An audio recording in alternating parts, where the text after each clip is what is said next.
Idefran, Instituto de Divulgação Espírita de Franca, apresenta Sementeira Cristã. Oferecimento: Escritório Modelo, Contabilidade, Informática, Serviços de Despachante, Pegue Leve, Distribuição e Supermercado, Grafimpress, o papel real da impressão, Escolas Pestalozzi, uma boa educação é para sempre, e Panificadora Pão Nosso, com estacionamento para clientes.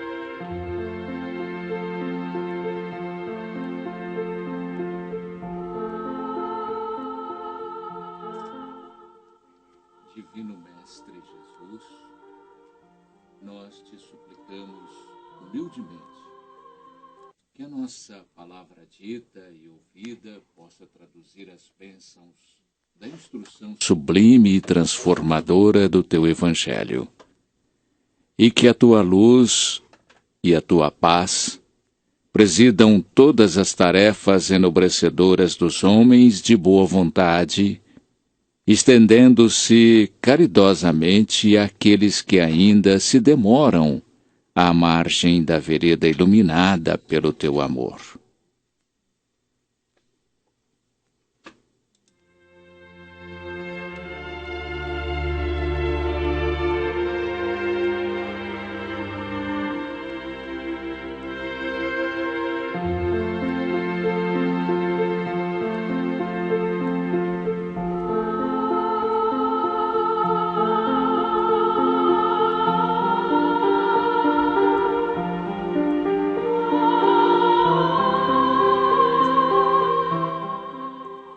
Caros ouvintes, vamos hoje produzir uma entrevista que o nosso companheiro Felipe Salomão gravou com o nosso também confrade Carlos Bacelli, de Uberaba, Minas Gerais.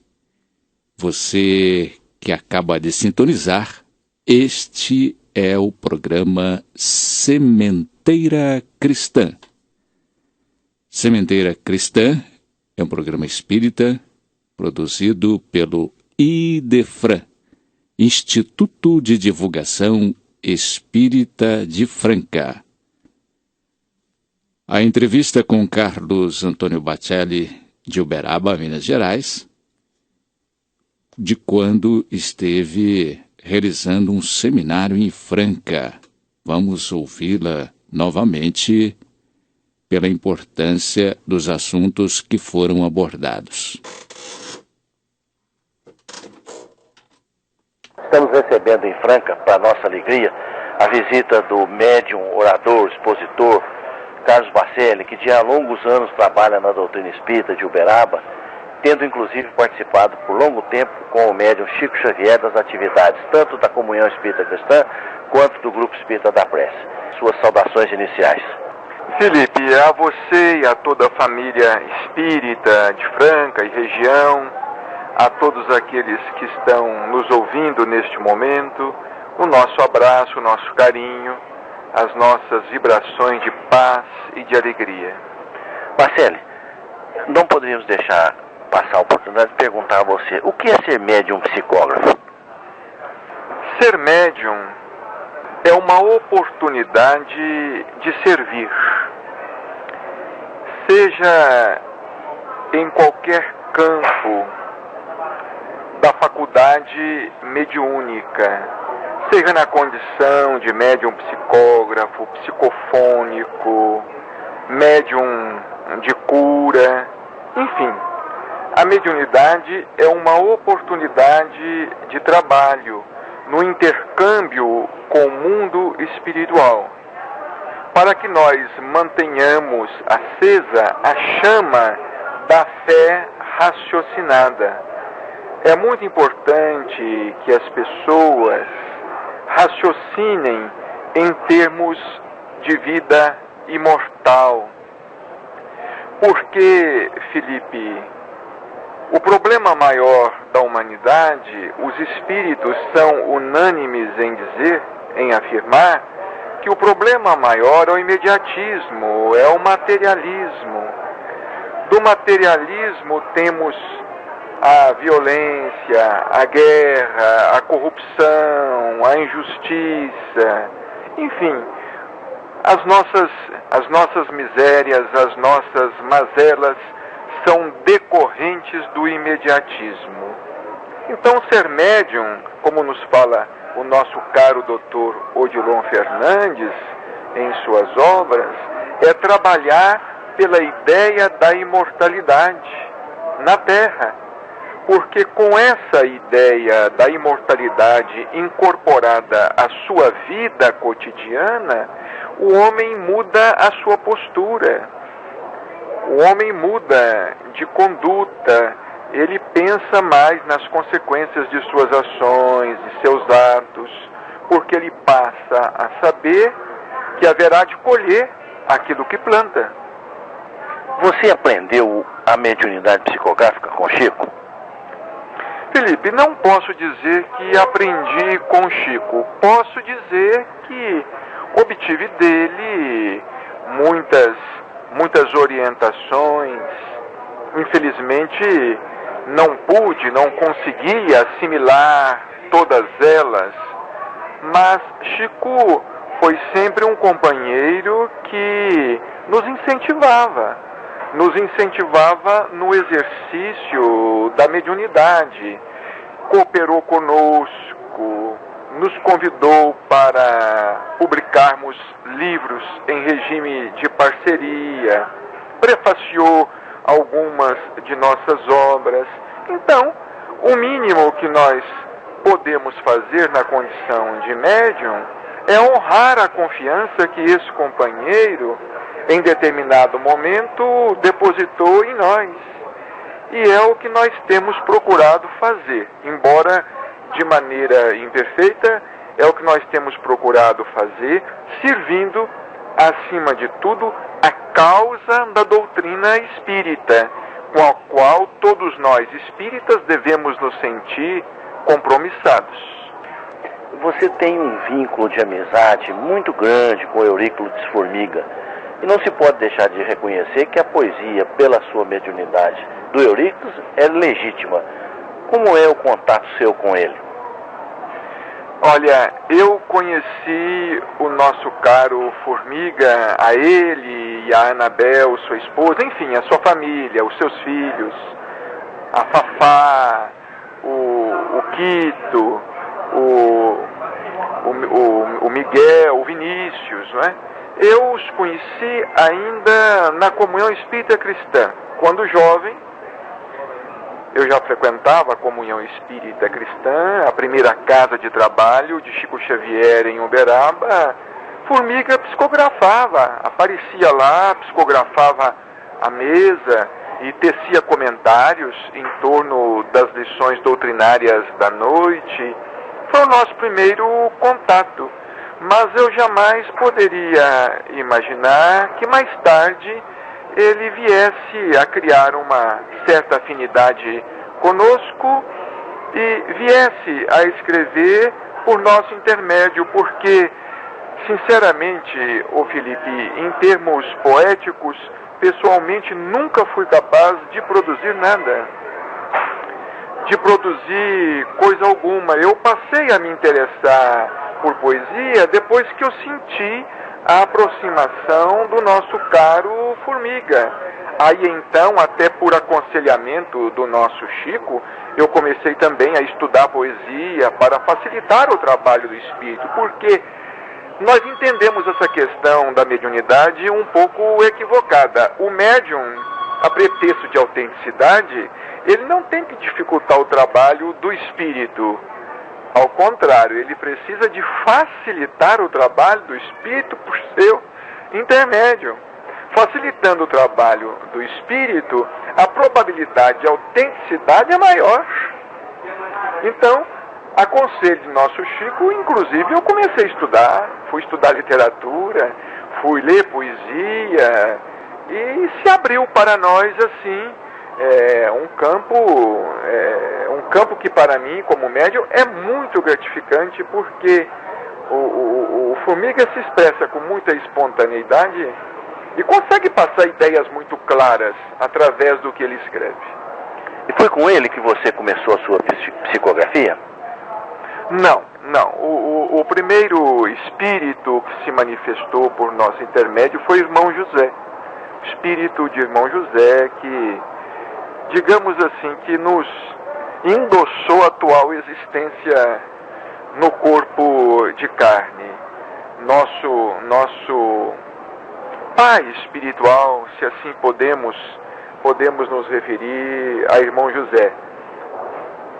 Foi ele, inicialmente, posteriormente, outras entidades, algumas se comunicaram, depois se afastaram, mas Dr. Odilon Fernandes também foi um dos primeiros espíritos que escreveram por nosso intermédio. E com o tempo foram chegando mais alguns. Bacelli, a respeito desses livros que o Dr. Inácio, o Dr. Odilon tem passado por você, tem surgido tanta controvérsia, eu acredito que esse é um momento oportuno para você prestar esclarecimentos, se é que você acha que deva. Ô Felipe, eu digo a você o seguinte, com todo o respeito às críticas dos companheiros, a minha intenção não é a de rebater nenhuma delas. Eu, pessoalmente, Carlos Bacelli, espírita, adepto da doutrina espírita desde os 18 anos de idade, eu tenho aprendido muito com o espírito do Dr. Inácio Ferreira. E publico as obras do Dr. Inácio Ferreira, damos publicidade às obras do Dr. Inácio Ferreira, com o pensamento de que, se elas nos podem ser úteis, estão sendo úteis a nós pessoalmente, talvez possam ser úteis a outros companheiros que, digamos assim, consigam sintonizar com as suas colocações, com seus pensamentos e com as suas reflexões. Convivi, Felipe, pessoalmente com o Dr. Inácio Ferreira durante muitos anos em Uberaba. Nós fomos amigos. Eu frequentava a casa do Dr. Inácio, no mínimo uma vez por semana, o sanatório espírita. Cheguei a trabalhar no sanatório espírita com carteira registrada.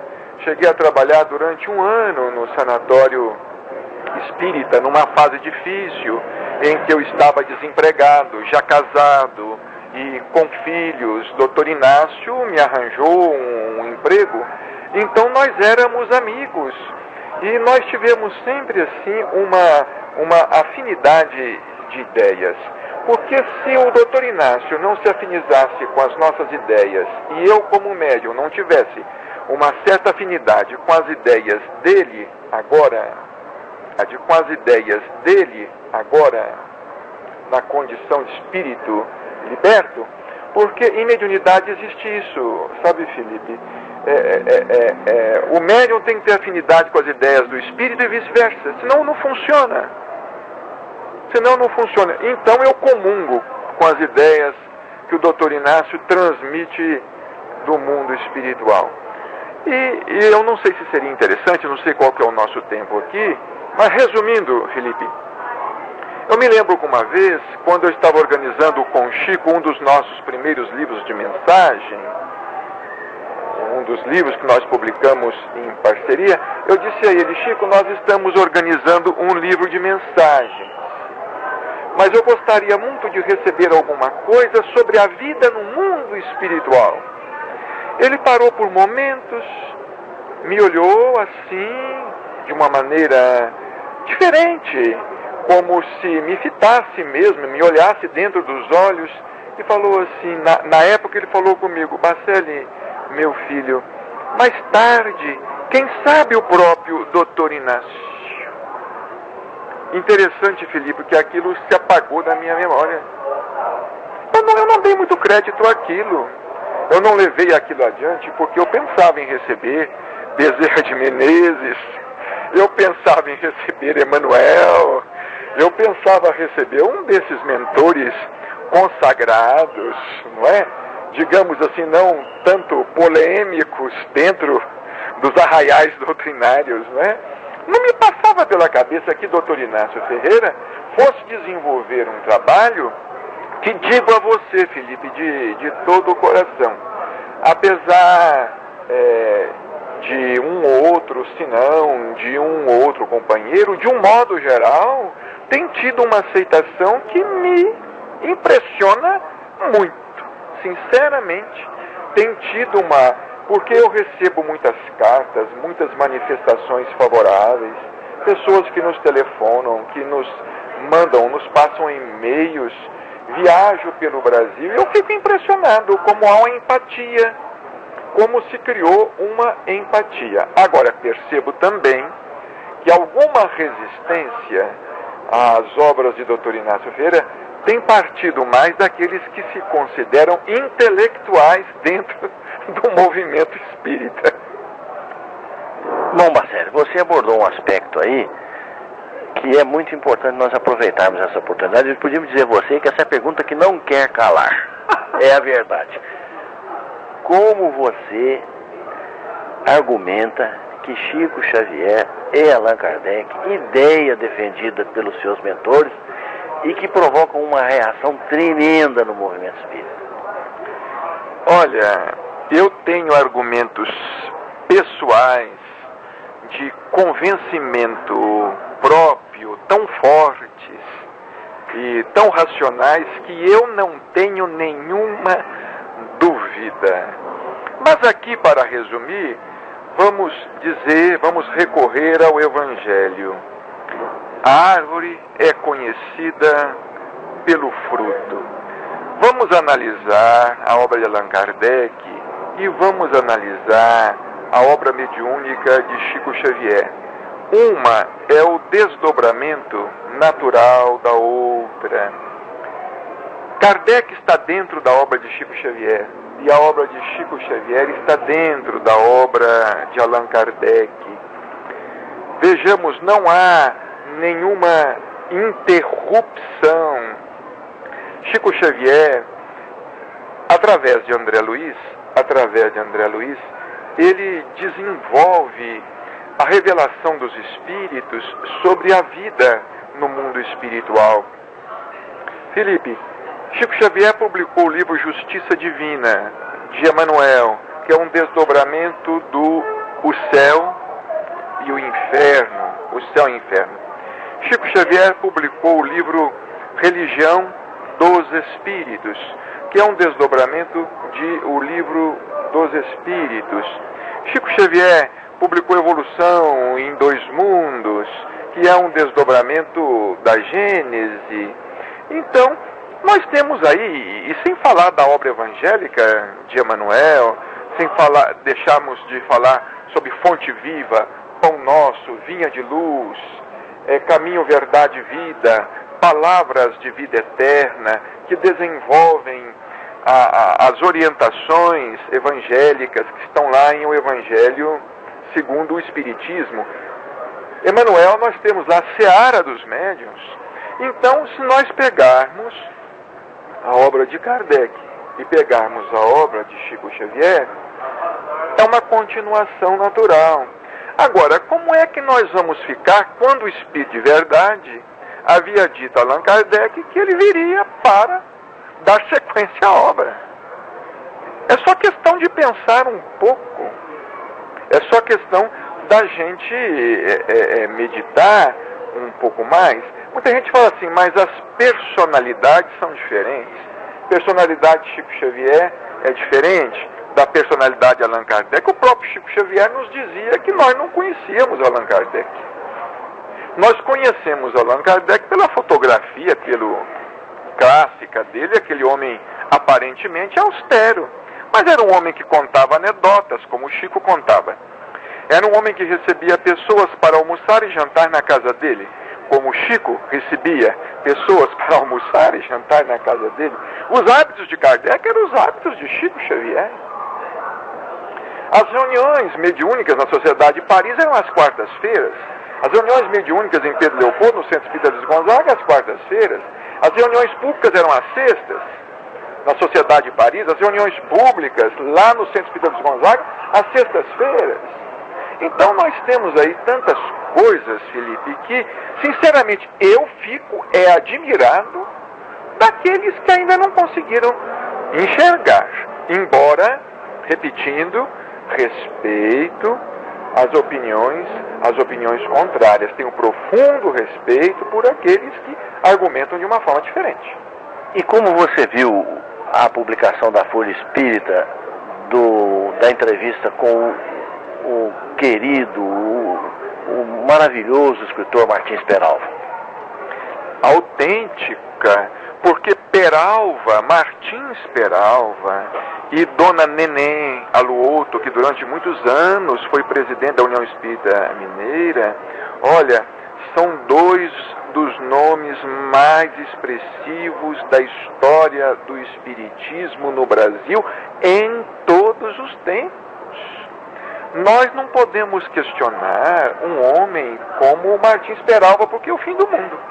Se nós questionarmos a idoneidade moral de Martins Peralva, a idoneidade moral de Dona Nenê Aluoto, que já está no mundo espiritual, nós vamos questionar todo mundo. Então ninguém merece crédito. Ninguém merece crédito. E eles privaram da amizade de Chico Xavier durante muitos anos, desde Pedro Leopoldo.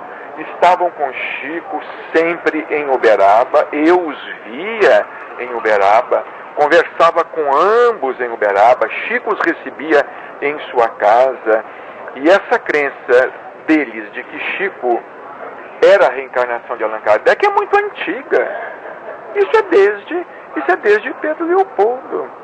Então você lembrou muito bem, o Felipe.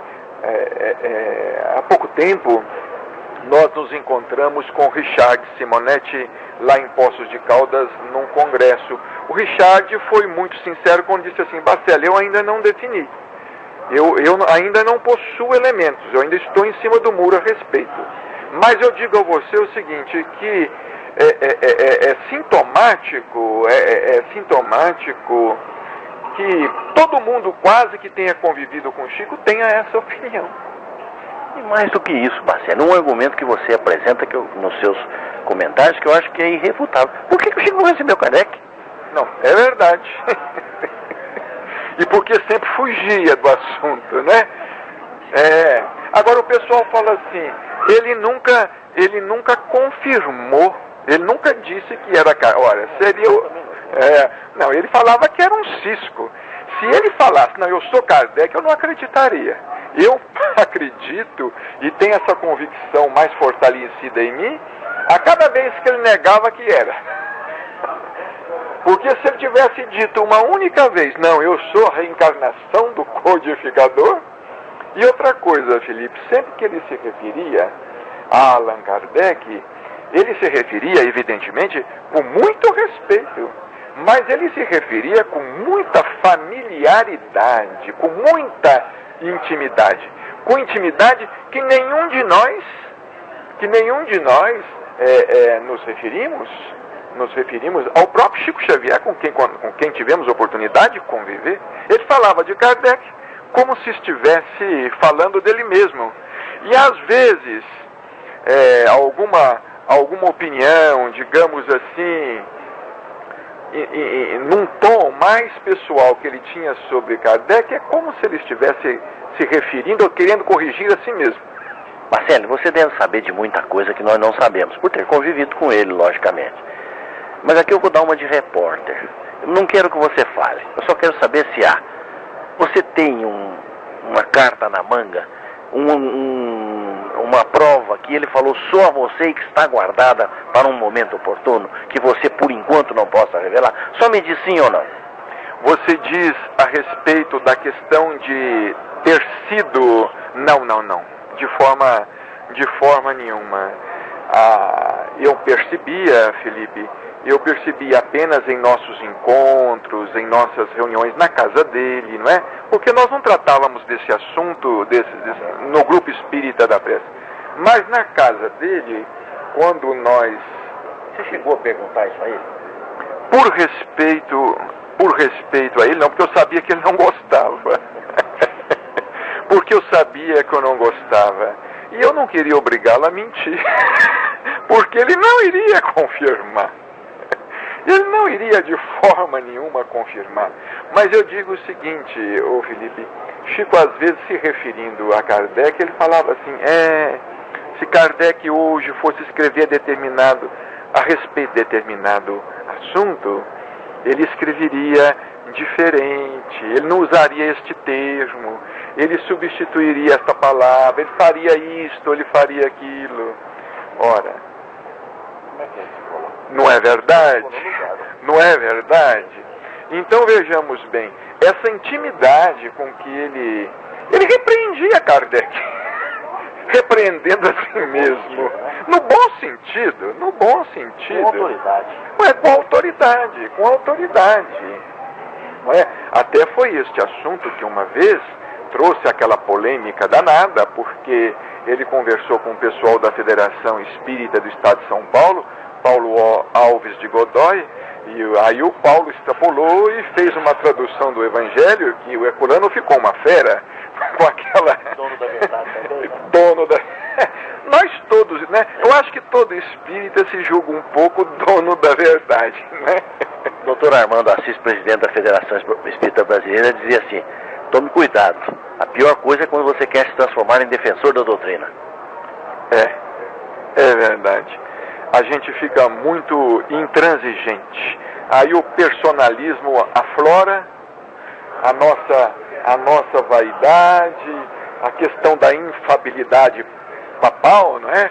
Que a gente estende para o cardeal, para o bispo e para o padre e todo mundo, não é? E queremos que o médium seja infalível, que o orador seja infalível, que o dirigente seja infalível, que o presidente do centro, que o presidente da USE, que o presidente da federação, e ninguém é infalível, né? Todos nós temos as nossas limitações e estamos aí batendo muita cabeça para tentar aprender alguma coisa. Ô Bacelli, foi excelente a entrevista, nós agradecemos muito a você e deixamos o microfone para você agradecer ou acrescentar mais alguma coisa que você queira. Felipe, eu agradeço pela oportunidade e o nosso abraço aos nossos irmãos de Franca, desejando sucesso a esse empreendimento. O Chico sempre foi o entusiasta das feiras do livro espírita, porque a gente tem condições de colocar o livro a preço mais acessível e fazer a doutrina chegar onde ela ainda não chegou. Que vocês tenham sucesso e que Jesus abençoe. Então, querido companheiro Bacelli, muito obrigado.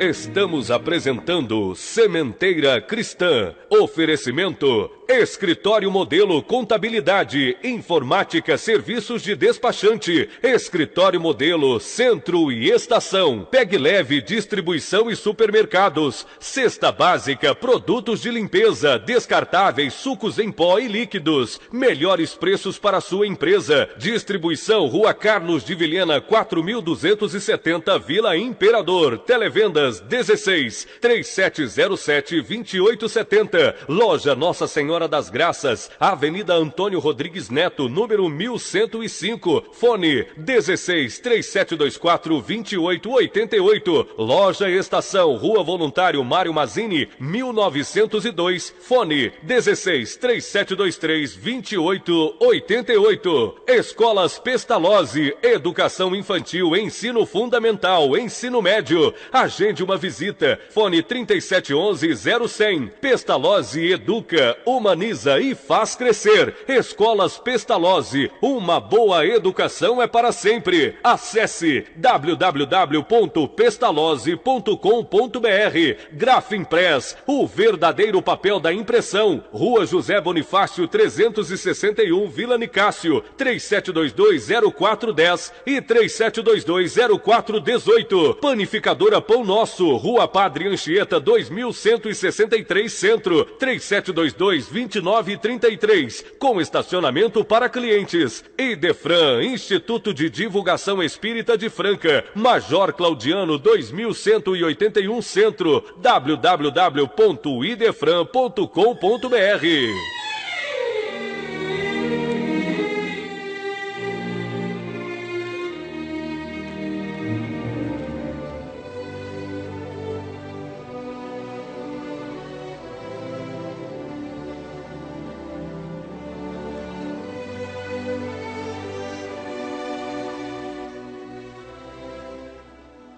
Seguir, Sementeira Cristã apresenta Em Nossa Dimensão. A apresentação é do nosso companheiro Vicente Benatti.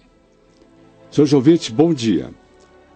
O 39º mês de Kardec está encerrando hoje, à noite, quando teremos Osíris Borges Filho, que às 20 horas, no Centro Espírita Esperança e Fé, proferirá palestra sobre o tema 70 anos do romance Renúncia. Lembramos aqueles leitores que deixam para a última hora a sua ida à 25ª Feira do Livro Espírita de Franca, que está acontecendo na própria livraria do Defran, que ela já está nos seus últimos dias. Encerrará no próximo dia 31 e vale a pena aproveitar e adquirir livros espíritas e produtos correlatos com descontos especiais. A Feira do Livro Espírita de Franca, no próprio Defran, é na Rua Major Claudiano, 2181, Centro Franca. Charlotte Bulle e a idade de 10 anos. Charlotte Bulle nasceu em Berlim em 1993. Casou-se em 1912 com o professor de psicologia Karl Bühler. Doutorou-se em filosofia em 1917 pela Universidade de Munique. Especializou-se em psicologia educacional. Assistente do seu marido, tornou-se em 1923 livre docente e em 1929 catedrática de psicologia da Universidade de Viena. Mas é quando ela muda para os Estados Unidos, onde passou a estudar as possibilidades da aplicação dos recursos da psicologia clínica aos problemas da infância e adolescência. Foi professora de psiquiatria da Universidade de Califórnia. Dedicou-se, sobretudo, ao estudo da criança e do adolescente. Tomando por conceito central a autodeterminação, que é uma escolha de finalidade em que se exprime a própria identidade, Charlotte Bulle dividiu a vida em 5 fases: infância, adolescência, idade adulta, idade média e velhice. A infância é a fase precursora da autodeterminação. Corresponde ao período pré-escolar. A autora afirma que a criança educada em um lar harmonioso, de amor e entusiasmo, terá condições de desenvolver-se em adolescente sadio. Afirma que, ao sentir-se desejada e valorizada, a criança irá incorporar um dos principais fundamentos da evolução psíquica normal, a noção de ser considerada pelos pais como alguém que tem valor. Na adolescência inicial, a autodeterminação é uma tentativa, mas já se relaciona com a vida. A adolescência é a fase preparatória para a profissão e os inícios profissionais. O grande problema do adolescente é de encontrar-se a si próprio e seus objetivos. É resultado das lutas internas da sua nova vida, impulsiva e da maneira com que está fixada nele a organização da sua personalidade. Tudo depende da realização ou do fracasso dessas lutas internas. Charlotte Bulle, a adolescência tem 2 fases, a pré-puberdade e a fase de experimentação. A pré-puberdade vai dos 10 aos 12 aos 13 anos. É a fase que começa o desassossego, a excitabilidade sensual e sensorial, a curiosidade sexual e o estímulo sexual local. A fase de experimentação compreende 2 períodos, a puberdade e a adolescência. A puberdade, ou a fase de maturação, é o momento em que os problemas do sexo e de amor se tornam conscientes, encarados de maneira diferente. Esse período varia de acordo com as culturas, mas sua característica principal é o negativismo. A autora chama de fase negativa, pois as inquietudes, as insatisfações, as intolerâncias, as obstinações atuam como uma espécie de estado primitivo ou selvagem na vida psíquica. Organicamente aparece estado de anemia, fatigabilidade, manifestações de sensibilidade e excitabilidade. Psicamente aparece sentimento de tristeza, tendência ao isolamento, incapacidade de satisfazer as exigências, mau humor e falta de delicadeza no trato com os outros. Em recentes escritos, Charlotte Bulle afirma que os devidos progressos científicos e técnicos do mundo de hoje existe grande esforço de adaptação psíquica e social por parte dos jovens. Numa época em que as crianças assistem à televisão e falam sobre conquistas espaciais, andam de avião e automóvel, o homem necessita de grande capacidade de adaptação para não perder o domínio sobre a vida humana. A insegurança e a angústia resultantes da vida atual conferem o papel importante aos educadores que precisam de orientar uma juventude sem fé. No que respeita ao jovem, a sua missão consiste em preparar corretamente o êxito da sua vida, sobretudo na profissão e casamento. E por corretamente entendermos, cada um tem que escolher os campos de atividade e as relações humanas que permitam a realização das melhores potencialidades do indivíduo, tem de experimentar-se nelas e com ela continuar a formar-se. São conclusões importantes sobre Charlotte Bull, que é um psicólogo do fundo e da forma. São detalhes importantes para nós, educadores, e todos aqueles que trabalham com o ser humano. São trabalhos relevantes que devemos estudar sempre. Nós recebemos ainda do IDEFRAN, na indicação bibliográfica desse mês, um livro de literatura infanto-juvenil, A Amiga Abelhinha, de Berenice Germano e Bento José. É uma ilustração de Vanessa Alexandre. O IDEFRAN tem sempre trabalhos importantes nessas áreas que devemos procurar a ler e enriquecê-lo, porque a educação é um fato permanente de todos os dias. Senhores ouvintes, estamos vencendo mais uma etapa do dia de hoje. Agradecemos a atenção dispensada e até a nossa próxima edição. Muito obrigado.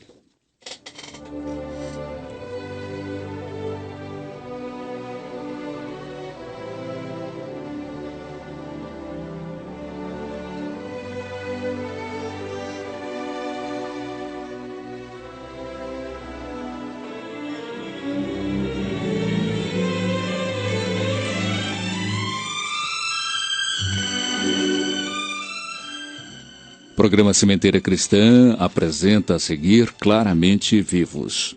Hoje vamos ouvir mensagem familiar dirigida pelo espírito de Nestorzinho a seus familiares queridos, ao mesmo tempo que, lamentando a separação física, confortando-se pela constatação pessoal de que ninguém se separa senão por alguns momentos, porquanto a vida é plena e eterna, considerando-se a essência do ser que apenas passa por experiências evolutivas nos momentos em que permanece num corpo físico. Vamos ouvi-lo na interpretação do nosso companheiro Euri Carvalho. Querido papai, a alegria de nossa fé renascente não me permite começar esta carta sem pedir a sua bênção. A renovação íntima, como que nos transporta à vida infantil, em que nos tornamos novamente crianças, pelo sentimento de surpresa com que somos defrontados nas ocorrências que mais profundamente nos atingem. Venha ao seu encontro, diante do seu anseio por notícias novas, que me representem ao seu coração amigo, sem qualquer traço formal. Uma carta pede o seu carinho, onde me observe qual se me visse num espelho. Eu mesmo, o seu Nê do cotidiano, a lhe falar sem aquele assombro dos primeiros contatos, nos quais procurei tranquilizá-lo. Pai amigo, a bondade de Deus é tão grande e a vida é tão ampla que efetivamente será melhor que me faça novamente menino, para criar o clima de intercâmbio mais natural entre nós. Com isso quero dizer-lhe que não o esquecemos, que seguimos os seus passos com as nossas orações reunidas, rogando aos mensageiros do bem sustentar-lhe as energias. Mãezinha Vânia e a vovó Júlia, com meu avô José da Cruz e outros amigos conosco, sabemos todos que não é fácil sobreviver após tamanhas tribulações. Perder a companhia dos entes mais caros, subitamente, qual se uma força estranha os arrebatasse de sua convivência e de seu carinho, sem qualquer possibilidade de defendê-los. Restar quase a sós de uma tragédia em que a família se viu afastada do lar, como se um naufrágio tragasse a nossa própria casa num mar de circunstâncias inabordáveis. Tudo isso consideramos em lhe assinalando a coragem da fé. Graças a Deus, seu ânimo forte se apoiou na confiança em Deus, e a sua sensibilidade foi capaz de tudo tolerar sem revolta, conquanto o sofrimento lhe retalhou os escaninhos do coração. Entretanto, papai, em nós também a provação, embora repartida, doeu infinitamente, e as perguntas explodiram à medida que se operava em nós a conscientização do problema. Por que deixá-lo no plano físico, se todos nós nos achávamos reunidos numa vida nova? Que desígnios haviam presidido a nossa separação? Se fomos sempre uma equipe unida, por que o desmembramento, qual se constituíssemos um corpo cuja cabeça permanecia longe de nós? As nossas indagações encharcadas de lágrimas receberam, porém, as respostas justas. Amigos queridos se encarregaram do diálogo, e enquanto nos refazíamos do trauma quase insuportável, os esclarecimentos nos alcançavam a mente, relacionando os assuntos para nós plenamente inesperados e novos da reencarnação. Painéis do passado foram trazidos à nossa visão, e com a generosidade de tantos instrutores, consolidamos pouco a pouco a certeza de que os acontecimentos da vida jazem todos interligados com as causas de que extraem a própria origem. E buscamos de nossa parte cercá-lo, mesmo à distância, com as nossas mensagens inarticuladas de esperança. Outra vida se segue à existência que conhecemos na terra física, e todos nós, criaturas materialmente visíveis, nos contextos sociais do mundo, possuímos raízes psicológicas que nos marcam de muito longe.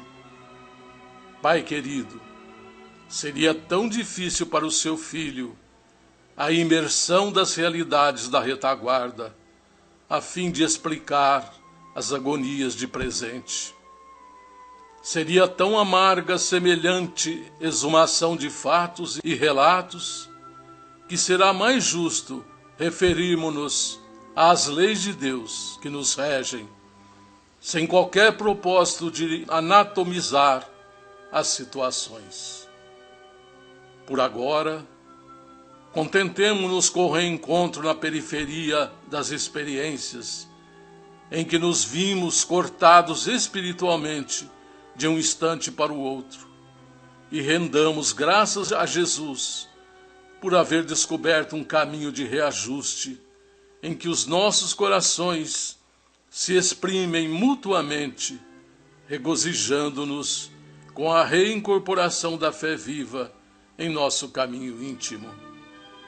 Estamos vivos, eis a grande verdade. Se perguntarmos a esse ou aquele grupo de criaturas por que se acham vivos, todos os componentes que o integram não conseguiriam responder com desejável acerto. Assim também nós, neste outro lado da vida, percebemos que forças vigorosas nos sustentam ligados uns aos outros, e que ascendentes de caráter divino supervisionam a nossa aglutinação, onde nos identificamos quais fomos e quais somos, mas de imediato não nos seria possível mergulhar o raciocínio em causas remotas para trazê-las à luz. Reconforte-nos a convicção de que os laços afetivos não se desfazem na morte do corpo e de que o amor persiste, cimentando-nos os ideais e as preocupações, no sentido de viver e sobreviver com o melhor que possamos evidenciar ante os processos da vida inextinguível. Sei que a mensagem de seu filho, documento estruturado em carinho e esperança, mereceu a atenção de muitos amigos. Análises se fizeram, simpósios domésticos se formaram, e as interrogações deixaram em muitos as marcas da crença nos antigos ensinamentos cristãos. Em outros muitos, a dúvida renasceu serena e espessa, convidando a pensar. Realmente, as nossas palavras ganharam horizontes com os quais não contávamos. Estamos gratos a quantos se interessaram pelas notícias de um filho, imaginariamente morto, a um pai dedicado e carinhoso, que a desolação prostrava em pesada amargura. Involuntariamente, o nosso comunicado se expandiu.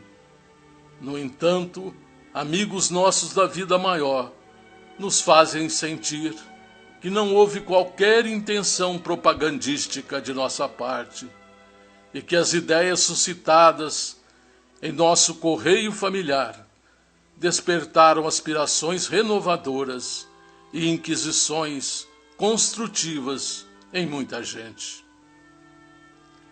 Agradecemos ao Senhor por tudo isso e mantenhamos a nossa certeza na imortalidade, de modo a cumprir os deveres que a sabedoria divina nos indicou nos planos diferentes em que ambos nos domiciliamos agora. O irmão Juvenal e o nosso amigo Dr. Álvaro Couto prosseguem auxiliando especialmente a mim, como que me adestrando para o noticiário de que me ocupo, no anseio de reconfortá-lo. Outros benfeitores vieram em nosso auxílio. O nosso prezado Juvenal me deu a conhecer vários colaboradores do irmão Neto Campelo, de Sertãozinho, dedicados ao socorro fraternal, e até mesmo um amigo que se declarou conhecido e companheiro de nossos antepassados, o irmão Francisco Schmidt, que ofereceu préstimos valiosos de que me aproveito a fim de melhorar-me e tornar-me mais útil.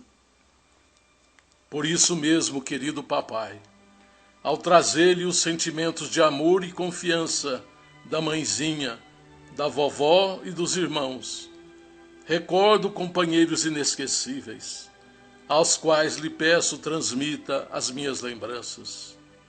Não posso me alheiar da amizade dos nossos colegas na medicina, Jorge, Chúfalo, Lenício, José Carlos e Carlos Antônio Albaceto, para os quais se me volvem os pensamentos de gratidão. Que eles prossigam para adiante, sonhando com a ciência humanizada e traçando planos para o bem de tantos que sofrem em nossos núcleos de trabalho comunitário. São esses os meus votos. De minha parte, não me desinteresso da intenção de cooperar na campanha antitóxicos, e embora me reconheça em outras condições de vivência, não desistirei de contribuir, logo se me faça possível, para a erradicação do problema, não censurando essa ou aquela vítima da dificuldade a que me reporto, mas buscando libertar os irmãos doentes do hábito infeliz, como quem se dedica às árvores por amor, e por amor liberando-as de parasitas que lhes destruiriam a existência. O assunto é vasto e não se harmoniza com a expressão informal destas notícias. Envio igualmente lembranças ao Márcio, Rodrigo, ao Nélio e tantos amigos outros que prosseguem na galeria de minhas melhores recordações. O nosso Gu, por exemplo, me recomenda seja dita ao Arthur, Luizinho, Lu, ao Deco, à Paula, com muito afeto para Xandi e outros corações amigos, que deseja a todos muita felicidade e sucesso nos planos para o futuro. E a nossa querida Tata, por sua vez, lhe pede comunicar a sua afeição permanente às amigas Cecilinha, Roberta, Fernanda, Patrícia e a todas as demais que lhe partilharam a convivência. Os elos do coração não desaparecem. A sua ligação, papai, com os nossos amigos Renê e Dona Ione me fortalecem o companheirismo com o Renezinho e juntos debatemos afetuosamente os temas da comunicação com os que ficaram no mundo físico, ao mesmo tempo que tentamos insuflar coragem e serenidade em muitos dos nossos irmãos de faixa etária que vão chegando à espiritualidade, quase sempre sob o signo da violência ou da impetuosidade. O trabalho é imenso e ninguém realiza a sós essa ou aquela tarefa que demande o bem e o reconforto de muitos. Como pode ver, as suas melhoras são também as nossas. À medida que seu espírito enérgico se restaura para continuar atento ao trabalho em nosso escritório e em dia com as nossas obrigações sociais, nosso grupo aqui se refaz nas mesmas circunstâncias. Bendita seja a fé que lhe alicerçou o caráter de homem de bem. A mãezinha Vânia e a vovó Julieta, ou nossa querida Dona Júlia, lhes enviam muitos beijos misturados com as preces que erguemos a Deus por sua calma e resistência, tanto quanto por seu otimismo e alegria. O Gu e a Tata comigo lhe rogam a paz da sua bênção. Estamos agradecidos ao ato religioso, celebrado por intenção de nosso reerguimento espiritual, no marco de tempo que nos indicou 6 meses da suposta separação. Todas as preces são luzes santas, e as orações que recebemos dos amigos, nessa abençoada missa da luz, nos fortaleceram e revivificaram para nos recordarmos sempre de Jesus, o divino e desconhecido mensageiro de Deus, que nos legou os santos princípios do túmulo vazio, com a sua própria ressurreição. Pai querido, que Ele, o nosso divino Mestre, nos abençoe. Com muitas saudades, entretecidas de esperanças, e com essa ligação abençoada com que a sua fé em Deus construiu esta ponte de amor em que nos reencontramos, acima das sombras que envolvem a morte. Depõe um beijo de respeitoso carinho em suas mãos, o filho reconhecido, sempre seu, Nestorzinho.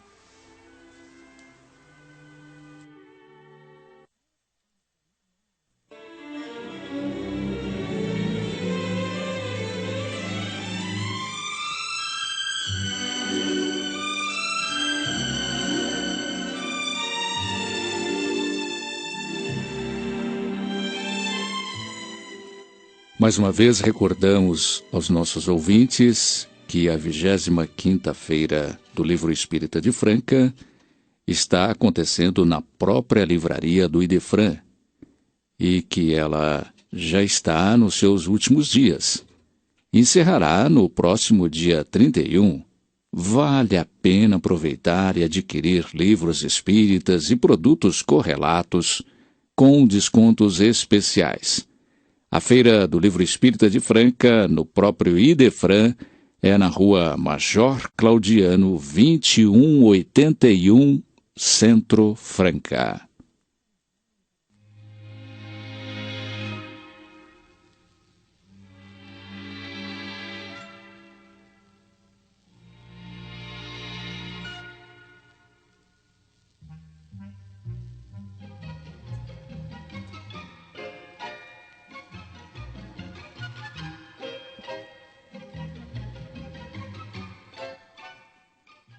É hora de pergunta e resposta. Hoje quem vai ouvir a resposta à pergunta que formulou a equipe do Idefran é a nossa prezada ouvinte Ana Teresa Souza Bonani, de São Joaquim da Barra.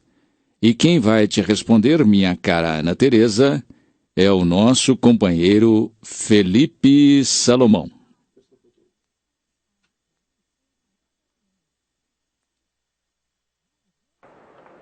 Ana Teresa Souza Bonani, de São Joaquim da Barra, pergunta: ante esta onda de violência que revela quanta maldade ainda existe na humanidade, é de se admitir, como muitos propalam, que já se teria iniciado o processo de transformação da Terra em planeta de regeneração? Em que se constitui tal processo?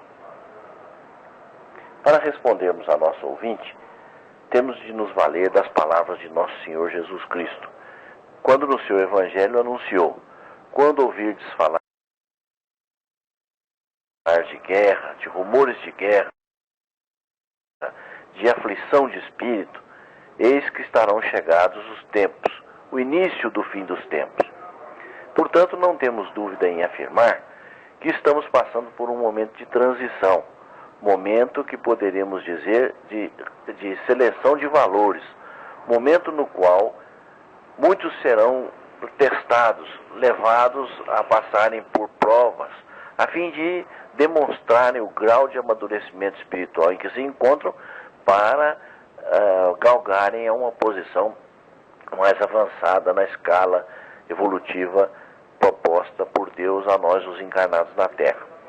É evidente que a transformação da Terra em planeta de regeneração só se dará finalmente quando todos os que aqui habitarem tiverem atingido um grau de maturidade espiritual correspondente a essa categoria de mundo, isto é, onde haverá menos mal, menos sofrimento, menos dor, mais entendimento, mais fraternidade, mais amor. Não temos dúvida também em dizer que se esse processo está agora em andamento, ele não teve início agora, teve início no momento em que a Terra atingiu o grau necessário de maturidade para iniciar esse processo. Muitos afirmam que se deu com a publicação do Livro dos Espíritos em 1857. Nós acreditamos que possa ter sido iniciada esta era do Espírito com a publicação do livro primordial da doutrina. E afirmamos mesmo que essa transformação é lenta, ela não é uma transformação abrupta, violenta, mas é uma transformação dolorosa, porque os valores têm que ser aferidos para que a nossa evolução possa testemunhar quanto nós conseguimos já amealhar dos ensinamentos de Jesus.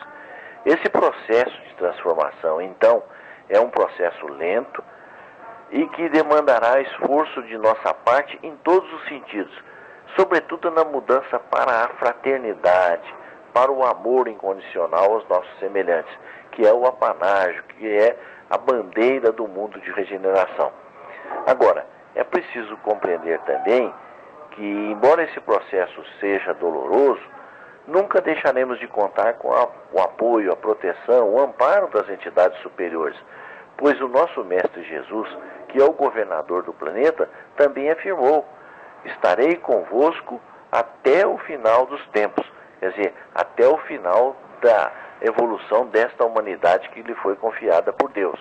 E mais ainda, Jesus também disse: nenhuma das ovelhas que meu Pai me confiou se perderá.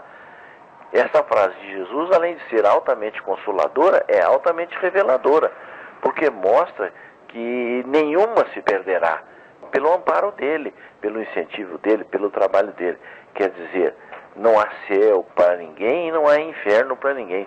todos seremos salvos pelo esforço de Jesus em nos conduzir através do nosso trabalho, através da nossa dedicação, do nosso empenho de mudar para um processo melhor de evolução.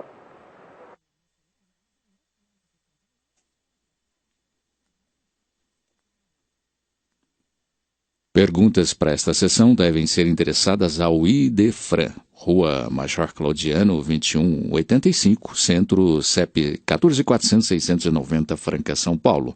Ou ligue 16-3721-8282 ou ainda envie um e-mail idefran@idefran.com.br.